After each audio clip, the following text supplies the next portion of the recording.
Howdy, and welcome to the Texas Bucket List, the show dedicated to everything under the sun that you can experience right here in the Lone Star State.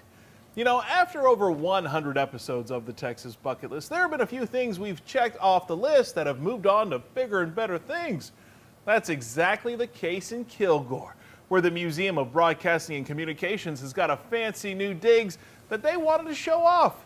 So we decided to head that way in a new segment we like to call Checking It Twice.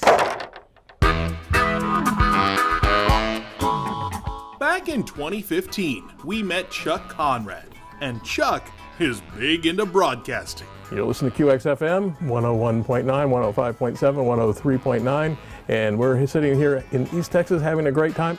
Back then, Chuck had his personal collection of communications technology displayed in his Chalk Hill home.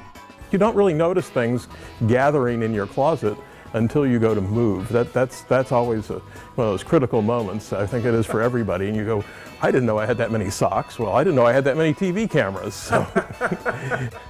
The history seen through the lens of these cameras, or told through the ribbon of these microphones, changed our perspective on the world and delivered the latest news back in the day. Almost everybody watches TV. It's really how several generations have experienced the world.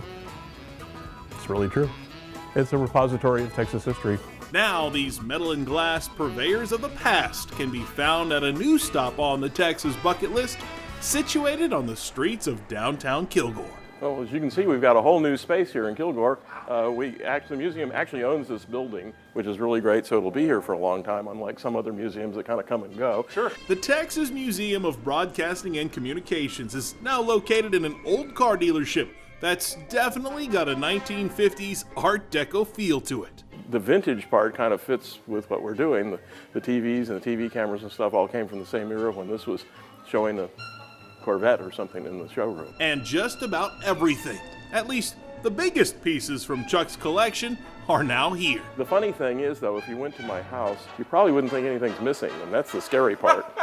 We have stuff. I mean, we've got cameras, early black and white cameras, early color cameras. This is one of the very first color cameras. It's one of my favorites. We call it Bertha because it's kind of big. It weighs 340 pounds, and you know, they used to carry these things around to football games and baseball games and stuff. I can't imagine what it was like hauling this thing around. We used a forklift truck to get it up here in this dolly. I mean, that's how bad it was. Chuck also found a new friend who also had an assortment of antique audio and video devices that are now part of the museum.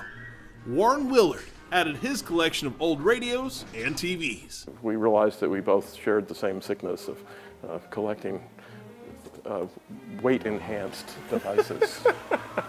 Being home to such a peculiar collection of particular things sort of bucks the trend in Kilgore.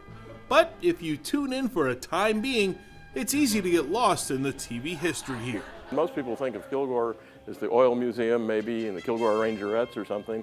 And we've really upset the dynamic of Kilgore a little bit just by being the Broadcasting and Communications Museum. That's not something that they think of themselves as, but they're beginning to adopt it and think it's pretty cool. So.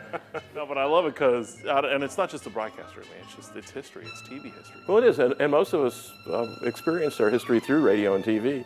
I mean, for several generations, even before World War II, you know, a lot of the radios we have shortwave on them, and the reason they did was because people were interested in what was going on in the world. They didn't have Facebook or anything like that, so they tuned in the BBC or you know, the Vatican Radio or whatever, Radio Luxembourg.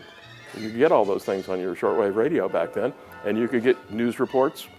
Sometimes you could even pick up the news feeds that were being sent by Edward R. Murrow or someone like that back to the United States on shortwave for regular broadcast, and you get the news first. With all this old technology in one place, the museum has become sort of a drop-off point for people looking to donate their past its prime equipment. It changes almost on a daily basis. In fact, it surprises me how often new stuff just arrives, almost every day. And the newly renovated 18,000 square foot facility includes a space for Chuck's big old bus that has an interesting connection to Kilgore. Tom Potter, the oil man from this area that put Channel 8 on the air in Dallas, was the original buyer of this massive news van. We paid $94,000 for it in 1949, which was a bunch of money. He was from Kilgore. He paid a lot of money to put Channel 8 in Dallas on the air. I understand he sold it for not a lot of money too, so in less than a year. I guess he figured radio with pictures wasn't really going to happen, so. Oops. Yep. Sometimes you're right, sometimes you're wrong. You know?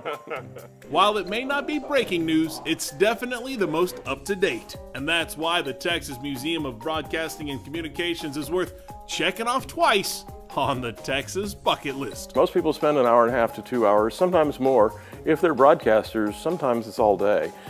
Because they'll start geeking out at some of the stuff and go, ooh, look, this is a lot different than the last time you saw it.